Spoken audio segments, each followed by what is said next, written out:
Gayatri sir రూమ్లో అడుగుపెట్టింది. కళ్ళలో భయం, పెదవులపై మౌనం. సార్ కుర్చీలో వెనక్కి వాలుతూ చూశాడు. నీకు 2 సార్లు అవకాశం ఇచ్చా, 3వసారి మాత్రం ఇలా కాదు. ఆమె చేతి వేళ్ళు గజగజలాడుతున్నాయి. సెల్లు కావాలని అడగాలనుకుంది, కానీ ధైర్యం లేదు. సార్ దగ్గరే ఆమె స్వరం వణుకుతూ, సార్ నాకు కొద్ది కాలం సెలవు కావాలి. సార్ కళ్ళలో కోపము, అహంభావము. ఏమైనా బయటపడితే నీకే నష్టం, ఆలోచించుకో.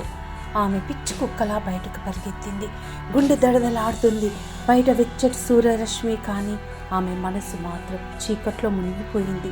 బస్ షెల్టర్ దగ్గర కూర్చొని ఆశలు భయాలు కలిపిన కన్నీరు నీరు కారుతుంది. జీవితం సాగదులే, ఎవరికైనా చెప్పాల్సిందే.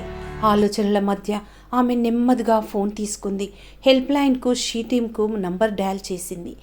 బయట పడటమే మొదటి అడుగు.